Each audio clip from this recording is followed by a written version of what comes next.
And a very good morning to you. I'm Lisa Lord, and thank you for joining for this special media conference, which will focus on matters related to climate change and the 2021 United Nations Climate Change Conference, or COP26, which is scheduled for later this year. We will be addressed by Prime Minister the Honourable Mia Amor Mottley and our special guest, COP26 President-designate, the Right Honourable Alok Sharma, who has made Barbados one of his stops of a wider Caribbean visit. I will now ask the Right Honourable Alok Sharma to start with a statement. Well, thank you very much. And could I start by thanking you, Prime Minister, and indeed all your ministers for such a warm welcome. We've had very, very constructive discussions this morning, and we will continue those discussions later on in the day.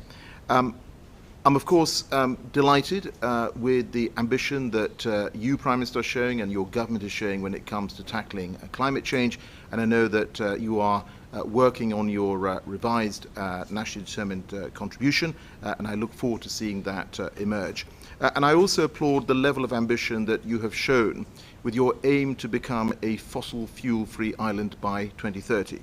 And the reality is that such action is absolutely vital, not only in terms of reducing the emissions, but quite frankly in terms of the leadership it displays.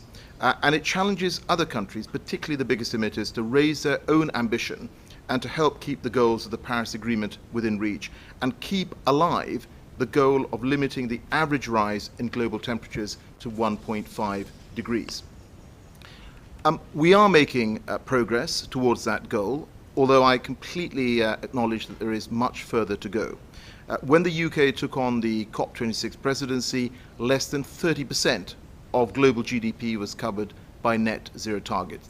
That figure is now 70%.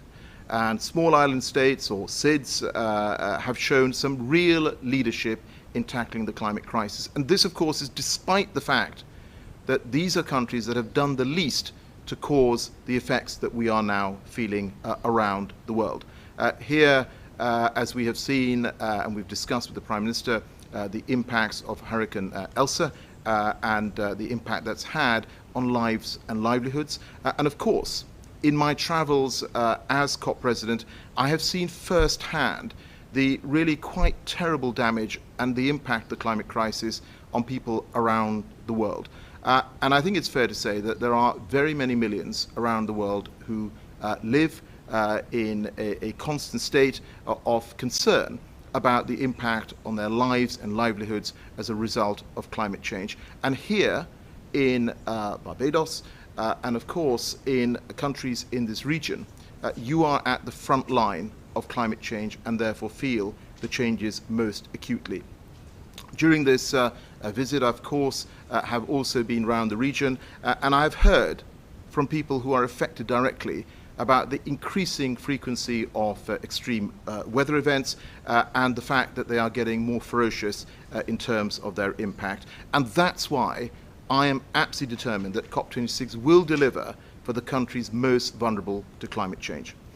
I recognize the unique vulnerabilities and challenges that small island developing states face, and I will continue to advocate for their priorities. And we must see urgent action to protect the lives and livelihoods of people here.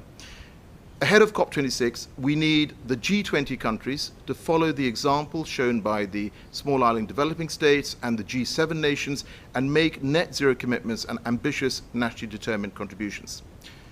We have less than 4 months to go until COP26, and I look forward to working closely with the Prime Minister and friends here in Barbados towards a successful COP26 that delivers for those who are most vulnerable to climate change and ultimately to safeguard our planet. Thank you. And thank you very much, sir. I would now like to invite Prime Minister Mottley to address us at this time. Thank you very much. And Minister, let me welcome you formally again and publicly to Barbados. I'm telling you upfront that this will not count as a visit. This will count as an in-transit conversation, and that we look forward to your coming back to us after Glasgow, because we suspect that you may need a little respite thereafter. And we would like to do so in the context of the England-West Indies Test match next year. Having said all of that, I'd like to get on to the business of the moment and to remind us that there really can be no starker reminder of what we are facing and why we're having this press conference today than the fact that it is taking place as the country continues to recover from the impact of Hurricane Elsa less than 1 week ago. The Atlantic weather patterns of recent years leave no doubt that there really has been a significant possibility that Elsa on the 2nd or 3rd of July will not be the last system that most of our islands will face for this hurricane season. And indeed, we will go into probably down into November. But while we keep our eyes on the west coast of Africa and see what is coming off of it, we cannot lose focus on some equally challenging climate-related developments. Sea level rise continues. We remain starved for fresh water, and too many of our wells are exhibiting signs of salinity in our aquifers. And our sargassum, regrettably, is inundating our coastlines, making it difficult for some establishments to function that are operating on the coast. On almost every front, our economic livelihood, the quality of life of our people, and the future we want to bequeath to oncoming generations remain under serious threat as we look at this climate crisis. I don't speak about climate change. We speak about a climate crisis because that is what it is for us. And what is demanded at this stage is climate justice. We believe that the inhabitants of small island states like Barbados have to face the reality that while we did not create these burdens, while we remain on the front line, we have to raise our voices to be able to make it clear that we cannot close the gap on our own. And this is not a plea for us to be begging, but it is a reality that the gap that is required, especially on adaptation and not only mitigation, cannot be closed on the basis of our own fiscal efforts alone. To the extent that you are here, I believe that your visit is a genuine recognition that small island developing states are truly on the front line. And I want to thank you for that sensitivity, because it is so easy to talk about us rather than to engage with us. And you have shown that you are seriously interested in how we can manage our way through these difficult times by engaging directly with us and finding the commonalities, not just between developing and developing countries, but between the developing and the developed world. And to the extent that you can help us bridge that as we go into Glasgow, then I believe that we will see greater levels of success going forward. The bottom line is that the industrialized giants of the world have to settle an ambition that makes sense for us to come off of the 1.5. We are already at 1.2 degrees higher than we were. And in so many ways, the notion that we can be at 1.5 in 10 to 12 years is so absolutely frightening that I do not know how the global community has not come together to make the kind of progress that it needs to make to avoid climate refugees, to avoid the specter of failed states, to avoid the irreversible changes to our planet that will inevitably come from the failure to transform our behavior.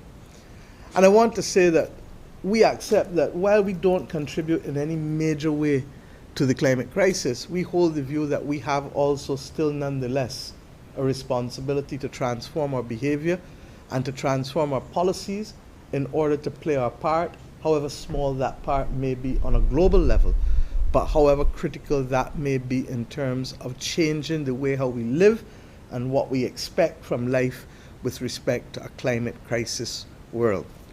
Discussions about the crisis, therefore, cannot be treated as esoteric because they are real.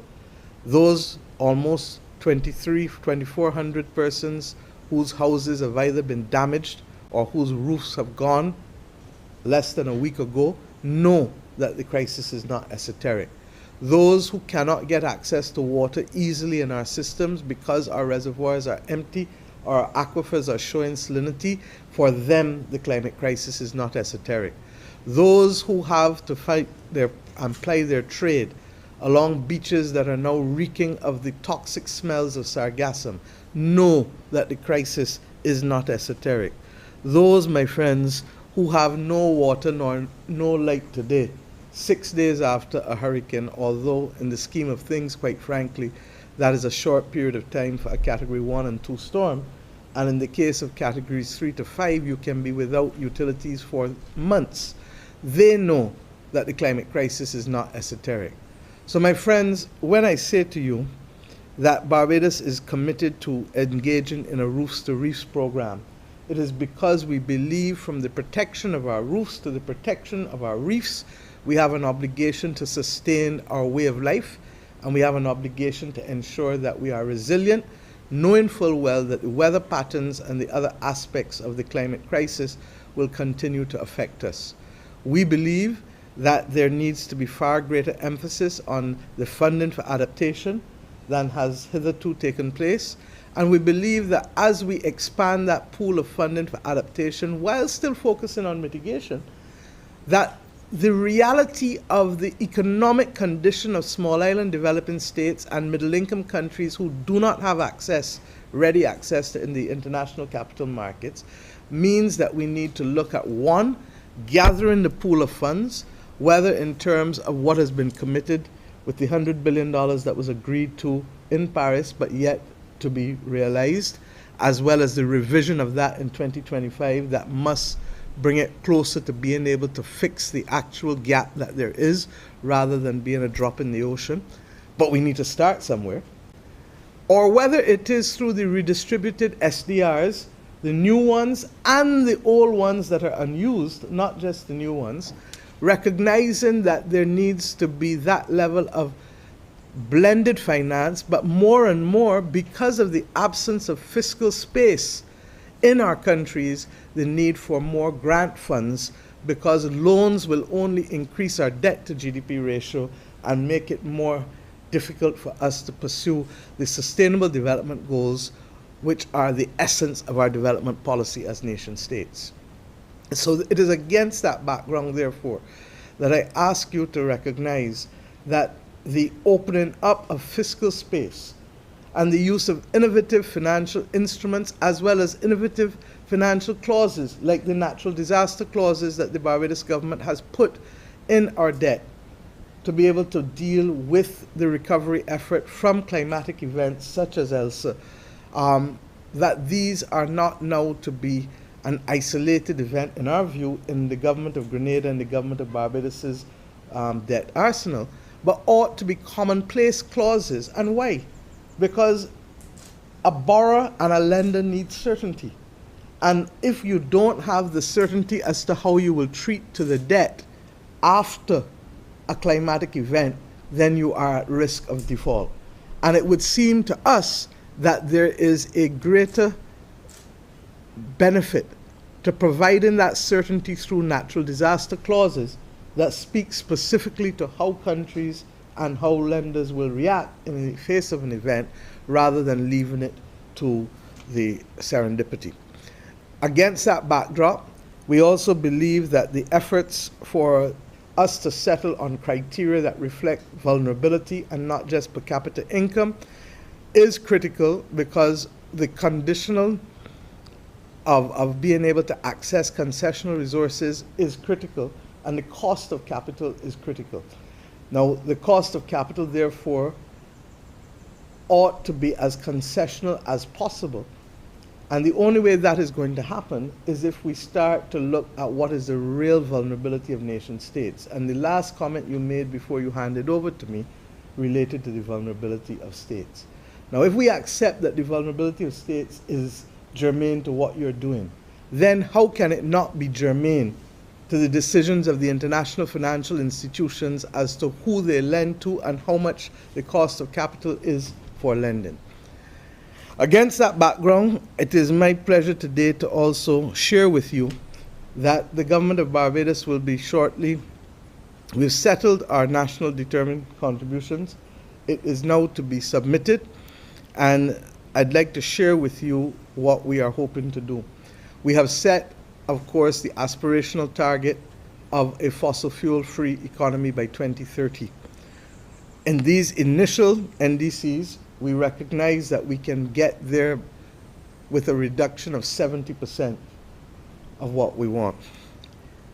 We recognize that we are going to have to work further and in 2025 see whether we can hold to that 2030 target of 100% fossil fuel free, or whether we will have to adjust it thereafter again.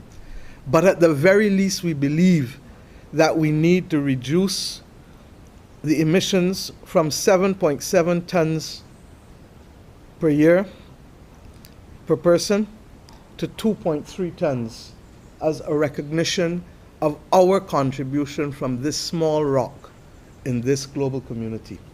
We believe that we can have an unconditional commitment to fossil fuel-free electricity sector by 2030. We also believe we can do the same with respect to transport. We believe that we will have to go back and review with respect to other aspects relating to industrial development and agriculture, but I'm confident that within the next 3 years, through both technical assistance as well as our own re-engineering of some of the ways in which we do things, that we will therefore be able to expand that ambition the next time we look at it in 2025.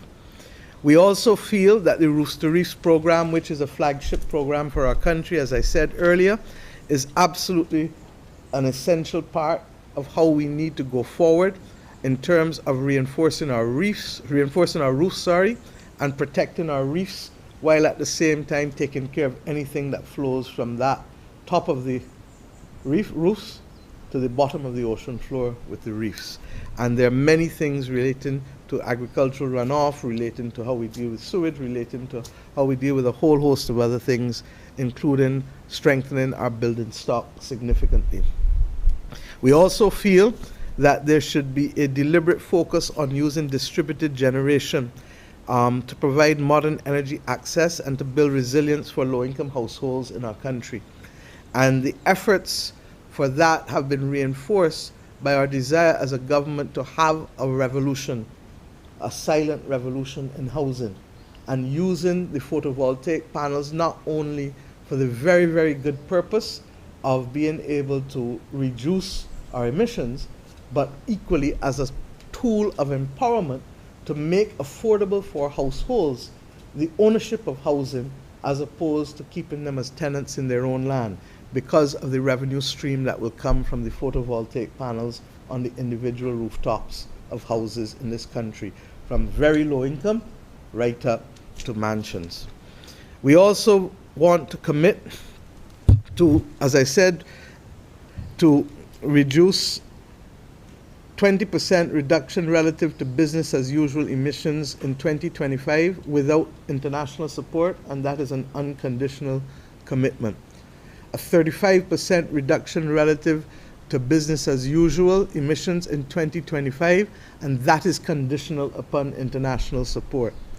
A 35% reduction relative to business as usual emissions in 2030 without international support, that is unconditional. And a 70% reduction relative to business as usual emissions in 2030, that is conditional upon international support. I've used this opportunity to share not only with the country, but with the entire world what Barbados is prepared to do. As we say always, we have to be prepared not just to talk the talk, but to walk the walk. We hope, however, that the global community, and we start first now with the G20 countries, will recognize that this is not a battle that any of us can win singularly, but it requires the global commitment, and that includes the large G20 countries whose actions will actually have a significant impact on the reduction of the greenhouse gases that we want to see globally. We have traditionally, Minister, spoken about small island developing states. It is with great regret that in 2021 we have changed our language from small island developing states being on the front line to those countries between the tropics of Cancer and Capricorn. And we've done it not because we believe that we have a loud voice to bring large numbers with us. We've done it because, regrettably, speaking as small island developing states, we've had little or no impact on the trajectory of the world's activity towards the 1.5 degrees. We have said in a very, very, very catchy way, 1.5 to survive. We didn't say 1.5 to thrive. We said 1.5 to survive. It is incomprehensible, therefore, that the world continues to be deaf to our calls, and too much of the world. But that if Glasgow can be that moment when the world finally sees those states that are on the front line and is prepared to do more than speak in notional terms to the justice of the moment or to the aspirations of the moment, but is prepared to put in a tangible way the resources to help us fight the battle of adaptation and mitigation, of sustaining our societies in a sustainable way. If we can achieve that at Glasgow, then I believe that all of our children and grandchildren will have a new lease on a global community and in a world that can be there for them in a way that it was for us. That is the true test and challenge to our leadership across the global community as we go into Glasgow. And I have every confidence that while the efforts, or while it is challenging and it is going to be difficult, I have every confidence that we shall in fact get there. There may be some difficult moments, as I said, but I do believe that human beings fundamentally want to live. The question is whether we've made the case sufficiently for those who don't yet accept that the greatest threat to our ability to live is the climate crisis. Thank you. Thank you very much, Prime Minister. Now, several members of the media are joining us virtually. I will ask members to identify themselves and the media house they represent before posing their questions. The floor is open. Hi, good morning, Madam Prime Minister and President. I have just one question for you, Prime Minister.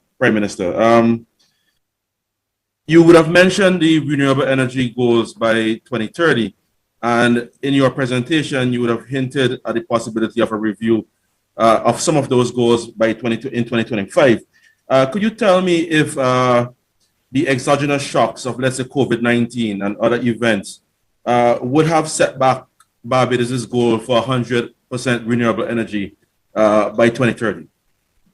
Absolutely no doubt that all of the various exogenous shocks have left us more beleaguered economically and financially than we would have liked.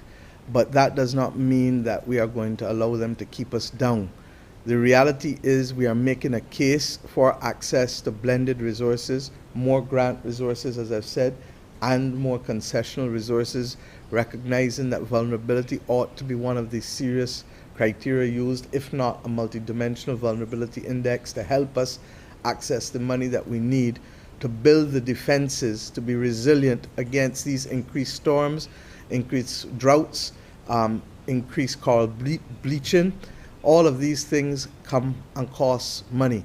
And therefore, if we have less money to spend because we are spending it on rebuilding houses, or we're spending it, as we are doing this year, on a significant expansion of access to water, augmentation of water resources, or cleaning up sargassum, or cleaning up ash, then of course we have less money to put forward to do the restoring or the re-engineering of more of our housing stock in order to ensure that the next time an Elsa comes or a Janet comes, that we will be able to withstand those kinds of hurricanes. Or the next time that we have a serious drought, we have strategic water resources that are affordable and accessible to every household and to every business.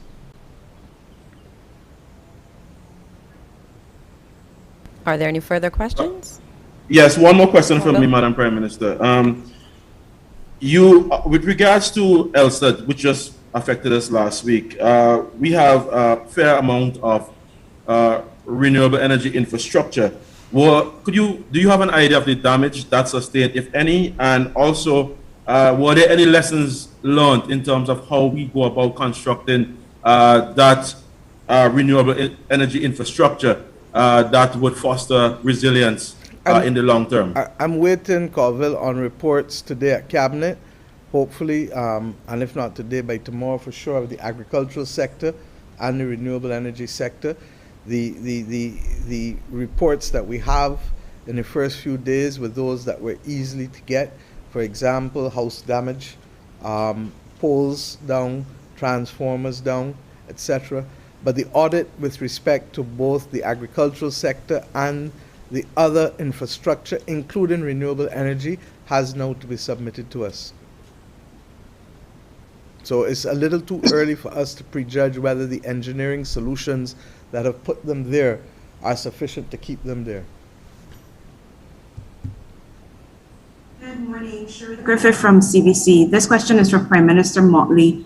You would have mentioned several things that we're aiming to reduce. I heard you mention 7.7 tons down to 2.3 tons, and then also some significant targets as it relates to business. How are you proposing to go about achieving this change, and how much do you think it will require a change in the way Barbadians now live?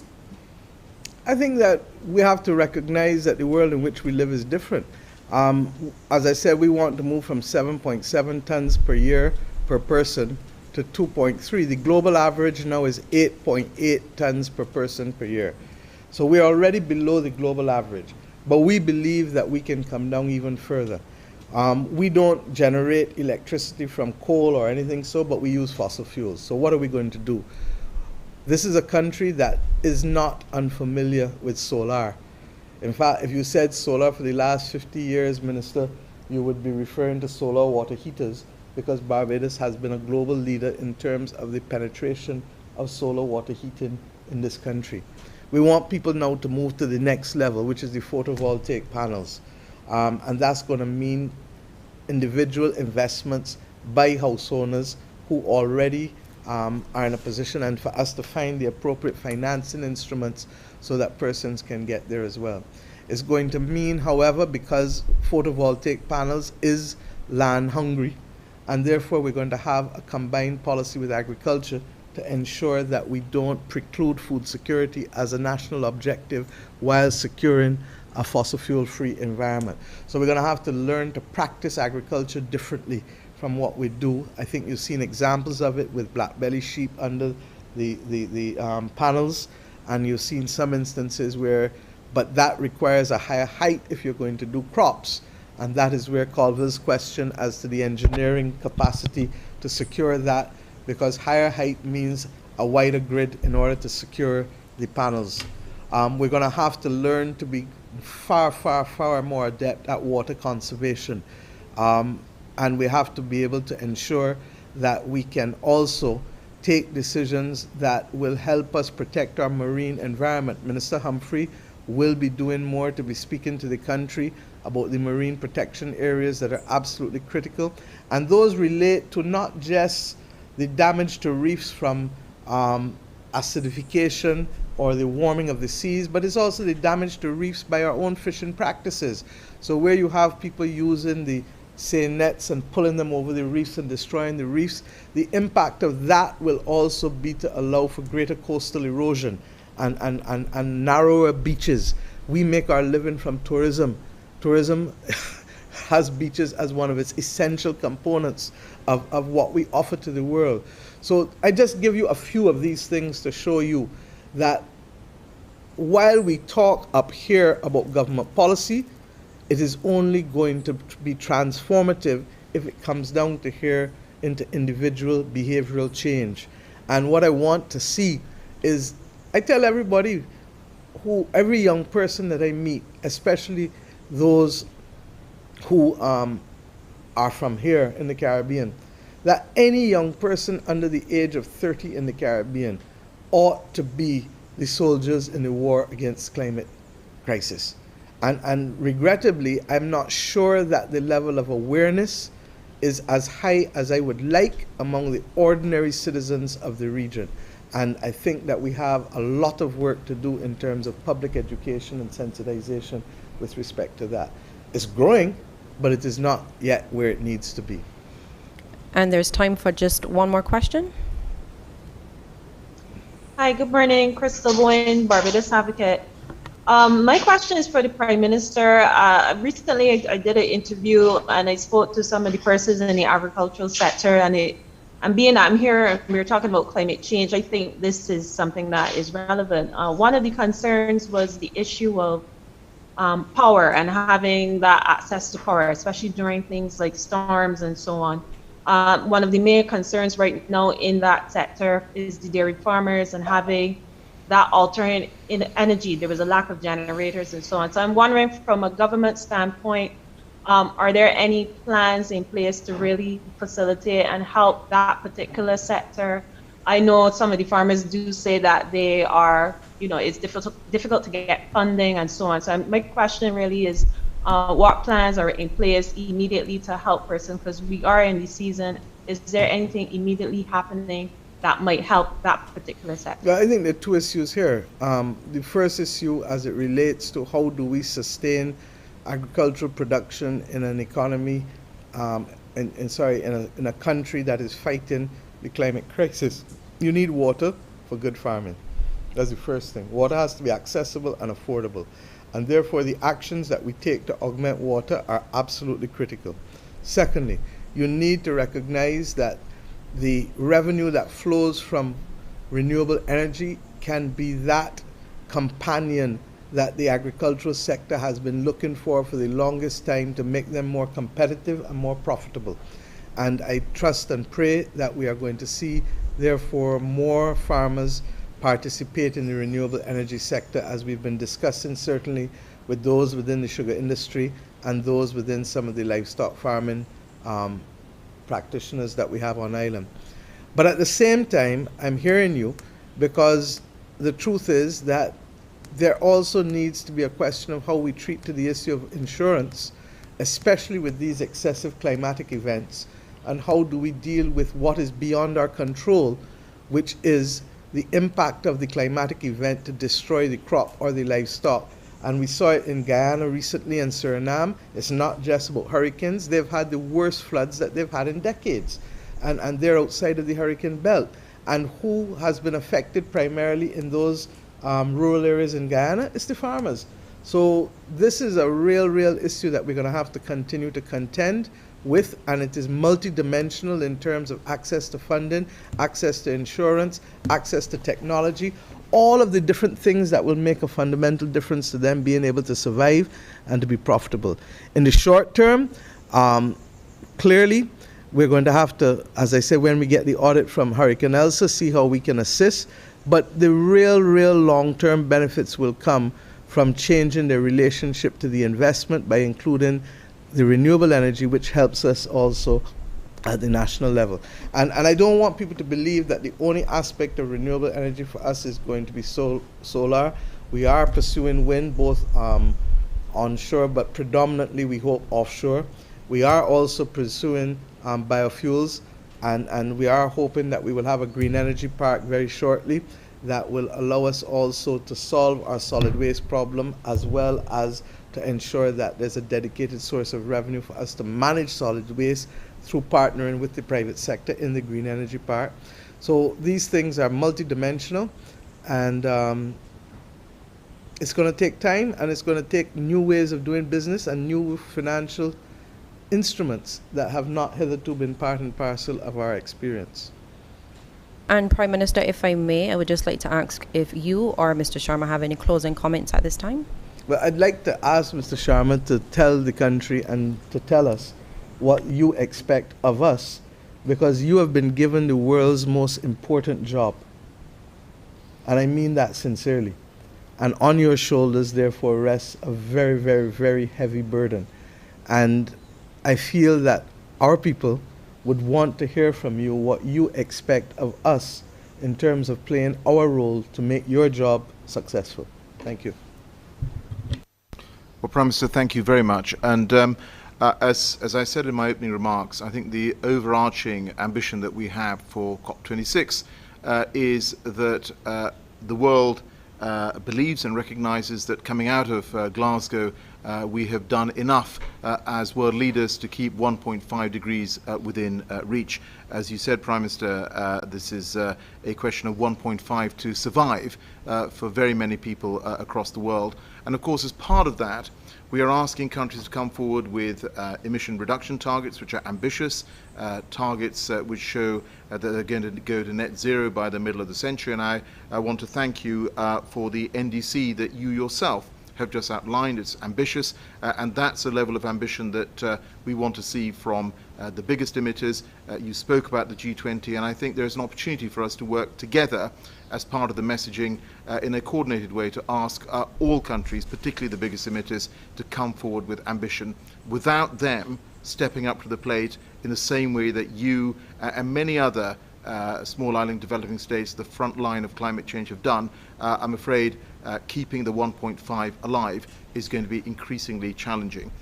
You mentioned finance, Prime Minister, and let me say to you that I'm totally committed to ensuring that the developed countries that have promised $100 billion a year are actually going to deliver that, and I hope we will be able to, on the road to it at COP itself, set out a delivery plan on that, which I want to hold the developed nations to. And this, for me, is very much a matter of trust. It's a totemic figure, and we absolutely have to deliver it.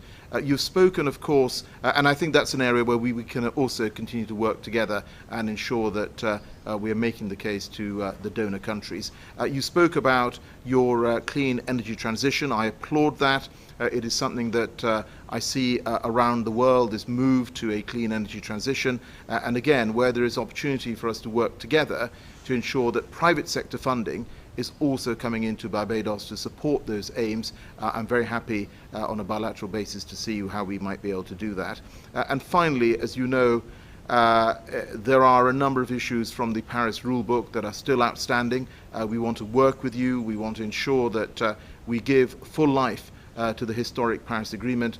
We want to see that coming out of COP. The final thing I want to say is that I think this is an opportunity. COVID has posed the most extreme challenge to countries around the world, and quite rightly, all countries have done the best they can to support their own citizens. But I think this is an opportunity now, coming out of COVID, for us to reimagine our economies, as you are going to be doing through your NDC, and see how we can build back better, build forward better, I think is the way that you refer to it as. And the final thing I say is that time is indeed very, very short. We have a report from the IPCC, which will emerge next month, which I suspect will show that we are in a stark position. And I just want to leave everyone with this one particular message, is that the next decade, the next 9.5 years, are going to be absolutely decisive. And for a child born today, their future, in terms of the future of our planet when it comes to climate, will be set before that child has completed its primary education. It is as stark as that, and as you said, Prime Minister, we owe this not just to our generation, but of course to future generations to get this right. We cannot afford to fail on the road to COP26, and I look forward to your close working relationship and collaboration as we work together to achieve success, which ultimately will belong to all of us if we do indeed achieve success at COP. Thank you. Prime Minister? Thank you very much. We will play our role. We will make the hard decisions. We will work with our populations to change our relationship to the ocean, to our housing and our building mechanisms. We will even start to have discussions with persons as to what else is contributing to greenhouse gases. And we know that industrial livestock, industrial scale livestock and other things also have a deleterious impact on the emissions. And it is to that extent, therefore, that I think that beyond the macro arguments of vulnerability, of access to financing, of redistribution, of the NDCs, the real battle now has to be at the level of moving more bodies in our population globally, a people's movement globally, to be able to ensure that those in government are taking the decisions that are necessary in the next decade. You have said it better than I can say it, that a child born now will face a world that is going to be cast in stone by the actions of the next decade or less. And to that extent, if ever there was an obligation on all of us to stand up and play our part, it is now. Barbados will play its part, and we will work to ensure that each of our citizens recognizes the importance of playing its part for the survival, not just of this country, but of the world in which we live. Thank you. And as we close, let me thank Prime Minister, the Honourable Mia Amor Mottley, and special guest, COP26 President-designate, the Right Honourable Alok Sharma, for addressing us. Members of the media, thank you for your questions, and you for joining. Good morning.